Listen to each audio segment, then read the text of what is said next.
믿음은 생명입니다. 믿음은 죽을 수도 있고 살 수도 있고, 믿음은 클 수도 있고 작을 수도 있고, 믿음은 또한 정결할 수도 있고 타락할 수도 있습니다. 믿음은 변한다는 것입니다. 고정되지 않았다라는 거지요. 지난주에는 내가 믿음이 아주 좋았을 수 있습니다. 그러나 이번 주에는 내 믿음이 형편없이 땅바닥에 떨어질 수도 있다라는 것입니다. 믿음은 변한다는 것입니다.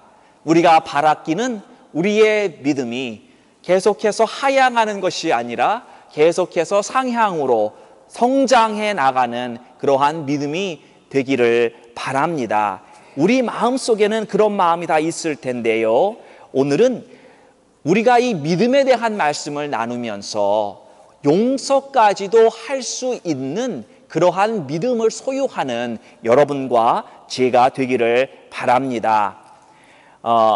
이 4절과 5절에 나오는 말씀 보면 이렇게 이야기를 합니다. 만일 하루 7번이라도 내게 죄를 얻고 7번 내게 돌아와서 내가 회개합니다 라고 말하거든 너는 용서해 주어라. 그러면서 사도들이 주님 앞에 우리에게 믿음을 주옵소서 이렇게 이야기를 하고 있는 것을 봅니다. 여러분, 제자들은 예수님과 그 공생의 시간 동안 거의 3년 동안의 짧은 시간이 아니잖아요. 주님과 살면서 많은 것을 경험했습니다. 주님께서 베푸셨던 수많은 기적과 이사를 보았습니다. 그들이 아픈 자를, 소경이 된 자의 눈을 주님이 열어주시고 보게 하셨고요. 그 다음에 마귀가 들린 자도 쫓아내 주셨고 올바른 정신을 가지고 살 수 있게끔 하셨고 하물며 죽은 자까지도 일으키셨던 그러한 역사와 기적을 이 제자들이 다 보았다라는 것입니다.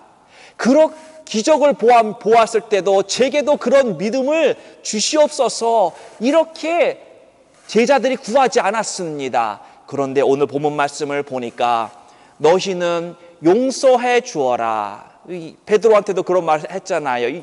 7번에 70번이 되더라도 490번이 된다고 할지라도 용서를 해야 되면 용서해라 라고 말했을 때에 이 제자들이 그러는 거예요. 그제서야 그런 믿음을 주시옵소서. 용서가 얼마나 어렵기 때문에 제자들이 그런 말을 하는 것 아닐까요? 여러분, 용서해 본 사람은 알 것입니다. 아니, 용서를 못한 사람도 용서가 얼마나 힘들고 어려운 것인지 다 아실 것입니다. 그렇기 때문에 제자들이 오늘 이 5절 말씀 보니까 용서할 수 있는 그런 믿음을 내게 주시옵소서 이렇게 말씀하는 거 있는 겁니다. 자, 하나님께서는 우리들의 삶에 가지고 계신 여러 목표가 있지만 그 중에 커다란 것 하나가 있습니다. 그것이 뭐냐면요, 하나님께서 우리를 용서하셨다라고 하는 그것을 믿는 겁니다. 그리고 주님께서 우리를 용서해 주셨듯이 우리들도 다른 사람들을 용서하는 삶을 살기를 원하신다는 거예요. 이것이 우리의 궁극적인 삶이 되기를 하나님이 원하신다라는 겁니다. 그냥 속에 꿍 하고 이렇게 그냥 하고 있는 것이 아니라 하나님이 나를 용서하셨다고 하는 그 믿음, 그걸 믿는 믿음. 그래서 그 믿음 가지고 나를 용서하여 주셨다고 한다면 나도 다른 사람을 용서하는 것이 당연한 것이야 라고 용서하는 자의 삶을 사는 것이라는 겁니다. 우리들이요, 핍절한 영적 상태에서 사는 것도 실은 주님의 우리의 용서하심을 다 받아들이지 못하기 때문입니다. 그리고 그러한 용서를 하지 못하고 사는 우리의 모습 때문이라는 것입니다. 마태복음 6장에 보면은요, 예수님께서 용서에 대한 말씀을 하십니다. 주기도문도 가르쳐 주시고, 너희들 기도를 했을 때 기도의 확증이 무엇이냐? 바로 용서라고 하는 것을 가르쳐 주셨습니다. 여러분, 우리가 아무리 오랜 시간 동안 우리의 입술을 벌려서 기도한다고 할지라도 용서하는 자의 삶을 살지 않으면 이 모든 기도가 다 쓸모없는 것이라는 것이에요. 10년, 20년 기도했습니까? 아직도 응답받지 못한 게 있습니까? 여러분이 기도하는 그 모든 것 이루어지지 않았다면 내가 과연 용서하는 삶을 살고 있는가 돌아보아야 할 것입니다. 우리들은 가슴 속에 맺힌 게 너무나도 많이 있습니다. 그 맺힌 것 때문에 풀어내야 되는데 풀지 않고 그냥 맺힌 그대로 주님 앞에 기도하기 때문에 상달되지 않는 거예요. 저는 어떤 면에선 참 우리나라에 예수 그리스도의 복음이 전해진 게 얼마나 큰 축복인지 모릅니다. 우리나라가 한이 있는 민족이잖아요. 다른 나라 언어를 찾아보면 한이라는 단어가 없습니다. 우리나라만 그런 웬 한이 많은지 풀지 못해서 아직도 가슴속 깊은 곳에 그 응어리진 것을 그대로 살고 있는 이 민족을 향해서 하나님께서 용서할 수 있는 그 길을 예수 그리스도를 통해서 우리에게 제시해 주신 것입니다. 우리에게 있는 민족의 한, 가정의 한, 가문의 한, 내 개인 속의 이 한, 이러한 모든 것, 이것을 우리는 응어리를 풀어내야지만 하나님께서 우리의 기도를 응답하시는 줄로 믿으시기를 바랍니다. 그렇기 때문에 우리는 더 엎드려야 하는 것입니다. 이것을 풀어내지 못하는 나의 이 원통함을 가지고 내가 하나님 앞에 온전히 쓰지 못하고 하나님 앞에 의롭다함을 받지 못하는 나의 한 맺힌 이 가슴, 이 사연을 우리는 풀어내야 한다는 것입니다. 오늘 여러분의 가슴 속에 하나님의 용서를 받아들일 수 있는 믿음이 임하기를 바랍니다. 그리고 다른 사람을 용서할 수 있는 그러한 용서함이 여러분에게 임하기를 주님의 이름으로 축원하겠습니다. 용서에 대한 믿음이 생기려고 하려면 먼저 우리가 보아야 될 것이 있는데 제일 첫 번째로 우리 볼 것이 무엇이냐면요, 오늘 1절 말씀 보면 이렇게 이야기를 합니다. 예수께서 제자들에게 이르시되 실족해 하는 것이 없을 수는 없으나 잊게 하는 자에게는 화로다. 자, 이제 용서의 말씀을 하고 계세요. 오늘 이 본문의 말씀의 키워드는 용서인데 이 용서의 말씀을 하는데 앞서서 실족이라는 것에 대해서 말씀을 하고 있습니다. 죄를 짓게 만들고 그 죄를 용서한다라고 하는 것은 모순입니다. 그렇죠? 죄를 짓지 않게 하면 용서할 일도 없잖아요. 그러니까 우리는 실족하게 안 하면, 다른 사람으로 실족하게 만들지 않으면 그 사람이 죄를 지을 일도 없고 우리가 힘들게 용서할 필요가 없는 겁니다. 그러니까 가장 좋은 건 뭐예요? 문제를 만들지 마는 거예요. 그러면 어렵게 해결할 필요가 없는 거잖아요. 그러니까 우리가 용서하는 것이 얼마나 힘든 줄 알면서 용서할 일이 일어나게끔 실족하게 하는 그러한 일을 만들지 않으면 되는 겁니다. 그렇기 때문에 주님께서 오늘 이 실족에 대해서 먼저 언급하고 있는 겁니다. 그런데 문제가 무엇이냐? 다른 사람을 실족 안 하게 하는 것이 최고인데 주님이 말씀하기를 실족해 할 수 없다. 실족해 하는 것이 없을 수는 없다. 실족 안 하게 되면 되는데 이 인간이 어쩔 수 없이 다른 사람을 실족하게 만든다는 것입니다. 내가 아무리 실족하지 않게 하려고 해도 받는 사람은 그것을 실적으로 받아들이는 경우가 허다하다라는 것입니다. 예를 들면 제가 우리 딸내미한테 아름아, 너 머리가 오늘은 좀 그렇다, 그렇게 이야기를 하면 저는 좋은 의미를 가지고 머리가 보기가 좀 좋지 않으니까 좀 다정?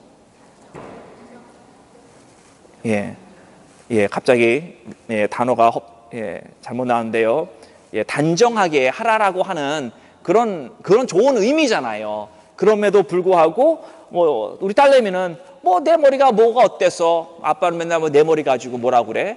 이렇게 반응할 수도 있다라는 거지요. 좋은 의미로 말하지만 그러나 그것을 실적으로 상처로 받아들일 수 있다라는 겁니다.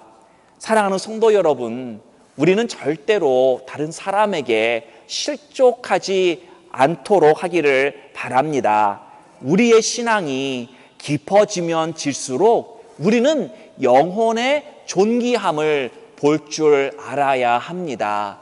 그 영혼이 얼마나 연약하고 그 영혼이 얼마나 소중한 것인지 우리가 그것을 볼 때에 내가 그 영혼을 실족하게 할 때에 얼마나 주님께서 먼저 가슴이 아프시고 그 영혼이 또한 주님으로부터 얼마나 멀어진다고 하는 것을 볼 줄 알아야 하는 거지요.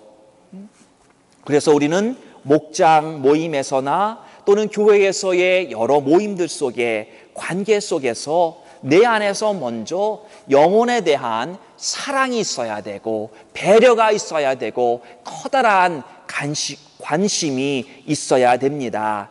그 영혼에 대한 깊은 관심을 가지고 있다고 한다면 여러분이 무슨 말을 하더라도 상처가 덜 될 겁니다. 여러분이 말을 할 때에 사랑과 배려가 있는 따뜻한 말을 하시기를 바랍니다.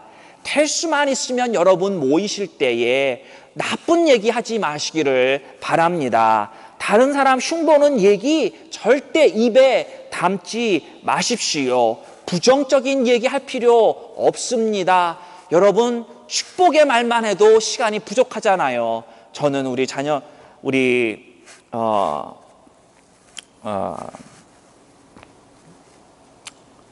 갑자기 단어가 막 왔다 갔다 하는데 sisters, 자매들. 우리 자매들 만나서 제가 어떤 때 이렇게 이야기하는 거 보고 있으면 신기해요.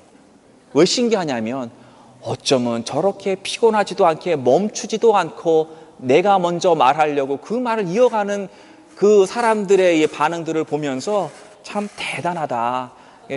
정말 신기스러울 때가, 마음이 들 때가 있습니다. 이제 말을 많이 하는 건 좋단 말이에요. 그게 스트레스 푸는 방법이라면 하세요. 그런데 좋은 말만 하시라고요. 아멘. 나쁜 말 하지 마세요. 여러분이 모여서뿐만이 아니라 요즘은 핸드폰 다 들고 다니면서 전화도 많이 하시는데 전화할 때도 마찬가지입니다. 다른 사람 나쁜 얘기 할 필요 전혀 없어요. 좋은 얘기만 해도 시간이 모자랍니다. 그렇죠, 우리 자매분들? 그러니까 우리들은 항상 이 배려와 사랑과 따뜻한 마음 속에 영혼의 소중함을 바라보면서 우리는 그 사랑의 언어가 여러분들의 입술에서 나오기를 축원합니다. 아멘. 자, 그래서 우리는 될 수만 있으면 상처를 받지 말아야 된다. 주지도 말고 받지도 말아라.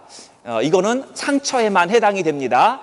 나쁜 거는 주지 말고 받지도 말고 아니다. 나쁜 거는 주지 마세요. 그러나 받기는 해야 된다. 제가 이제 이 말씀을 좀 이따 할 텐데요. 실족이라는 단어를 보면은 이 단어의 의미가 뭐냐면은요, 미끼에다가 덫을 끼운다라는 의미예요. 덫에다가 미끼를 끼우는 거죠. 제가 말을 좀 아까 제대로 했습니까? 덫에다가 미끼를 끼웁니다. 자, 그런데 이 미끼를 내가 확 물어버리면 내가 덫에 걸리는 거잖아요. 그게 바로 실족하는 겁니다. 미끼를 물지 않고 그냥 내버려 두면 그 미끼는 그냥 미끼일 뿐이에요. 나한테는 아무런 상관이 없는 것입니다. 비록 덫에 걸리라고 미끼를 깔아놨지만 내가 그걸 물지 않으면 나하고는 상관이 없는 것이 되어 버린다라는 거예요. 여러분, 내가 상처를 다른 사람이 준다고 하더라도 그거를 상처로 받지 않으면 되는 겁니다. 그러면 내게 실족하지 않는 거예요. 그러나 다른 사람이 상처를 주었을 때 이것을 상처로 받아들이면 덫에 있는 미끼를 내가 무는 겁니다. 그러면 덫에 내가 걸리는 거예요. 그것에 내가 묶여버리는 거예요. 상처가 되는 겁니다. 실족하게 된다라는 것입니다. 절대로 우리 성도님들은 실족하지 않기를 바랍니다. 예, 상처받고 실족하게 되면은 여러분 안에 어떤 현상이 일어나냐면 분노가 있고 시기, 질투, 적의, 불평, 분열, 비난, 배신, 타락, 비굴, 미움, 인격의 결함이 바로 이 상처로 인해서 드러난 이 실족으로 인해 온다라는 것입니다. 여러분이 오늘날 여러분의 현재 이 성격, 인품을 가지고 있는 그 모습은 어디에서부터 나온 것이냐면요, 먼저는 부모님의 사랑, 하나님의 사랑, 그리고 이 교회 공동체를 통한 그 사랑의 영향을 받았기 때문이고요. 또 다른 커다란 영향력은 어디에서 왔느냐?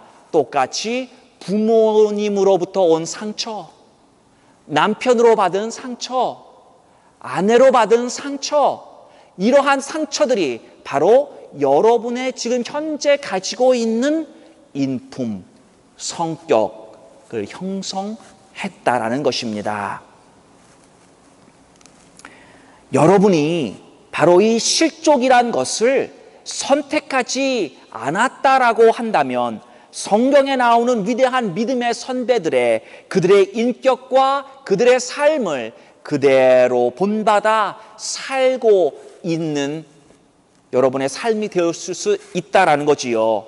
우리가 성경을 보면 많은 사람들이 있지만 이 다니엘과 요셉을 보면은 이 사람들은 실족으로 선택하지 않았습니다. 오직 하나님의 공급하심을 그대로 받아들이고 거기에 순응하며 만족하며 살아갔던 사람들입니다. 사랑하는 성도 여러분, 실족을 선택하지 않고 하나님을 선택하면 상상할 수 없는 아름다운 인격과 삶과 전능하신 하나님을 여러분 삶 속에서 드러내며 살 수 있게 된다는 거예요. 요셉의 인생을 보면요, 참 부당함이 많이 있었습니다. 부당한 일을 많이 당했어요. 요셉은 부당한 일을 당하면서 그가 어떤 죄를 졌거나 아니면 어떤 잘못으로 인해서 부당한 일을 당했다고 한다면 뭐 그럴 수 있다, 당연한 것이다라고 우리는 이야기할 수 있지만 자신의 잘못으로 인해서 부당한 일을 당한 것이 아니라는 거지요. 형제들이 그를 노예로 팔았잖아요. 그가 뭐 노예로 팔릴 만한 그러한 죄를 진 게 아니잖아요. 보디발의 아내가 겁탈하려고 달려들었습니다. 그거 피한 것 뿐이에요. 그러나 옥에 갇혀서 오랜 동안 옥살이를 했었던 그가 잘못했습니까? 아닙니다. 오히려 그는 하나님의 의로움을 선택하며 살았던 사람이잖아요. 많은 부당한 일을 당해서 하나님 내게 왜 이런 일을 허락했느냐고, 하나님 왜 나에게만 고통 주냐고 이렇게 따지지 않았다는 겁니다. 그것을 그냥 하나님의 섭리에 맡기고 그의 신앙을 잃어버리지 않고 살았다라는 것입니다. 실족하지 않았다. 만약에 요셉이요 실족을 선택했다고 한다면 어떻게 됐을까요? 아마도 그는 그 실족의 선택으로 인해서 하나님이 원하시는 삶을 살 수 없었을 것입니다. 만약에 정말 이 노예로 파는 그 형들에 대해서 너무나도 증오심이 일어나고 너무나도 화가 나서 내가 그 형들을 내가 기회가 되면 다 죽여버릴 거야. 만약에 이러한 실족의 선택을 했다고 한다면 요셉은요, 평생도록 감옥에 갇혀서 아마 살았을 것입니다. 왜냐고요? 요셉이 도륙하라고 했었던 그 실족을 선택하려고 했다면 이스라엘의 선민으로 선택을 받아서 12지파를 이루어서 하나님의 구원의 역사를 이루어 나가기로 선택받은 이 형제를 죽일 수가 없는 거지요. 그리고 또한 그 중에서도 이 유다 메시아를 배출해낼 믿음의 가문으로 선택받은 그 유다의 가문까지도 죽이려고 한다면 하나님께서 그냥 감옥에 너는 그대로 살아라 라고 내버려 둘 수밖에 없었을 것이라는 겁니다. 요셉은 실족을 선택하지 않았기 때문에 하나님이 그의 원하시는 인생의 흐름대로 갈 수 있었어요. 무슨 흐름이었습니까? 대애굽 제국의 총리로 세워주는 그 흐름에 따라 하나님께서 세워주셨다라는 것입니다. 왜요? 실족으로 선택하지 않았기 때문이라는 겁니다. 여러분, 우리는 요셉의 이야기를 들으면서 우리 예전에 나이 드신 분들은 그거 보셨는지 모르겠어요. 그 다니 아스본하고 시스터리죠. 함께 그 요셉을 그 무대에서 연극이 아니라 뭐라고 그러죠? 뮤지컬. 예, 뮤지컬로 그 아름다운 레인보우 코트, 제가 그런 대충 제목인 것 같은데 여러분 그거 보신 분 계십니까? 너무 오래돼서 아마 못 보셨을 것 같아요. 그게 아마 70년대인가 아마 그때 80년대인가 만들어져서 요셉에 대한 이야기를 만든 건데요. 우리가 요셉의 이야기를 들을 때마다 얼마나 감동적입니까?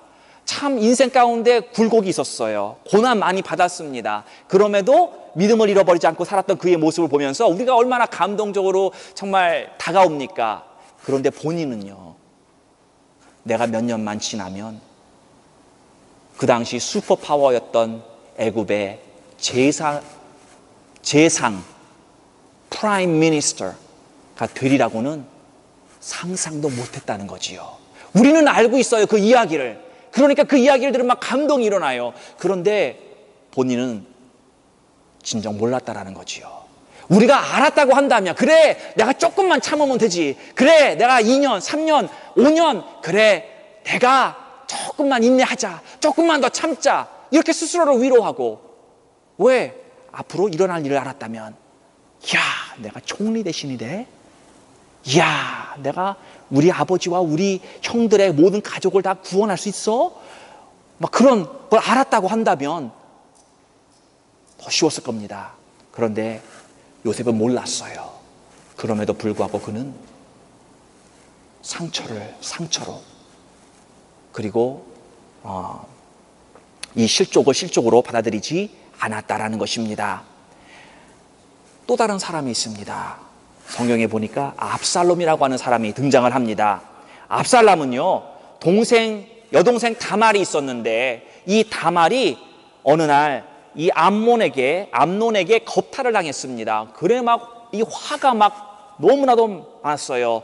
그래서 이거 어떻게 할까 했는데 아버지는 이걸 어떻게 두지 않고 그냥 넘어갔습니다. 그래서 너무나도 화가 나서 암논을 죽이고 결국은 도망을 갑니다. 그런데 이 압살롬이요, 자기 아버지인 다윗이 자기를 용서하지 않았습니다. 그리고 암논을 죽인 것에 대해서 그것을 의롭다 함으로 인정하지 않았어요. 그러니까 이 아버지의 부당함을 보고 그것을 실족으로 받아들였습니다. 그래서 결국은 어디까지 갑니까? 아버지를 죽이고 왕위를 찬탈하려고까지 했습니다. 그런데 여러분이 압살롬을 자세히 살펴보면은요, 차기 왕으로 가장 적절한, 가장 높은 점수를 받는 사람이었다라는 것입니다. 그러니까 그가 이 아픔을 아픔으로 선택하지 않고 그냥 그대로만 갔으면 어쩌면 다윗 다음에 왕이 될 수도 있었을 만한 가장 유력한 사람이었다라는 거지요. 그러나 그가 실족한 것을 실족으로 받아들였을 때에 그는 자기의 꿈도 날아가고 자기의 인생도 다 사라지고 결국은 목숨까지 잃어버리는 그러한 비극의 종말을 맞이하게 되었다는 것입니다.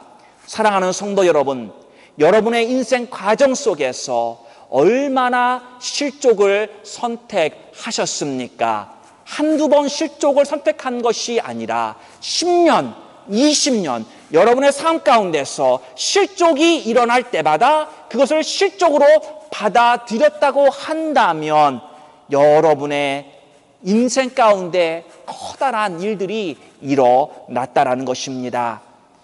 여러분, 우리가 이 말씀 가운데서도 일개 재상이 될 것인데 내가 실족을 선택했다고 한다면 노예로 끝날 수도 있고 한 나라의 왕이 될 수도 있었는데 비참하게 끝날 수도 있었다라고 하는 것을 기억하시고 여러분은 실족을 선택하는 것이 아니라 하나님의 소망만을 선택하며 나아가는 여러분이 되시기를 바랍니다.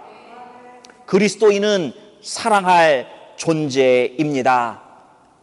그러나 실족한 그리스도인은 사랑을 할 수가 없다라는 것입니다.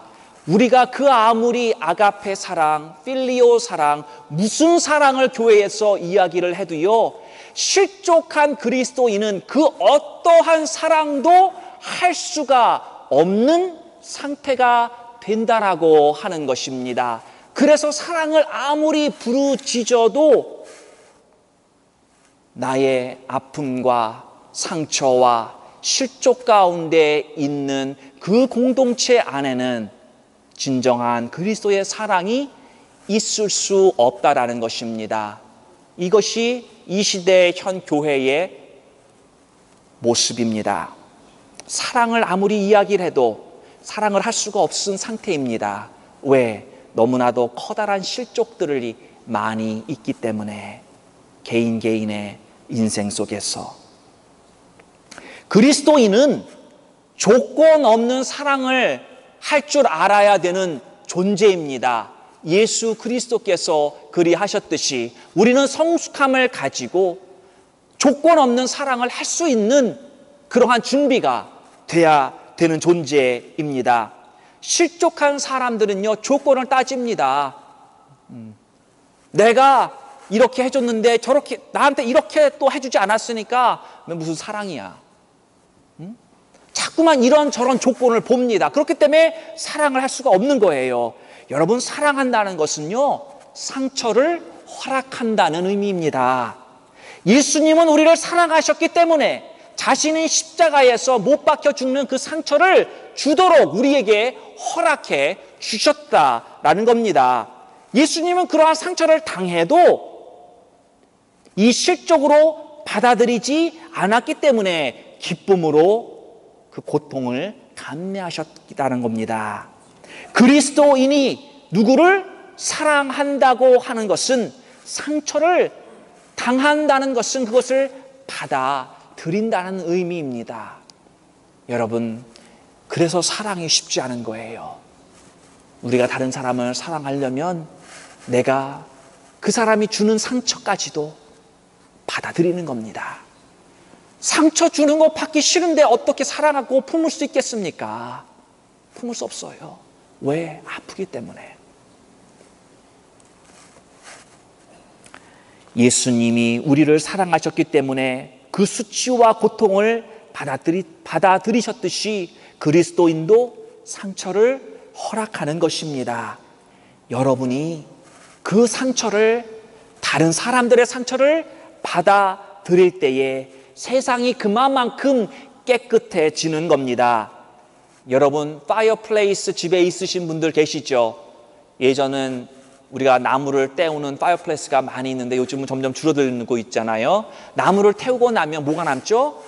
재가 남습니다. 그 죄가 쌓이다 보면은 언젠가 청소를 해야 돼요.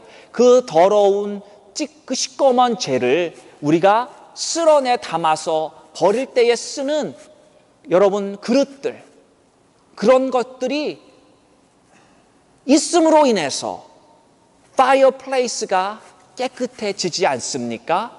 하나님의 성막도 마찬가지입니다. 번제를 드리고 남는 그 죄들을 다 어떤 용기에 담아서 그 죄들을 버릴 때에 성막이 깨끗해지는 원리입니다.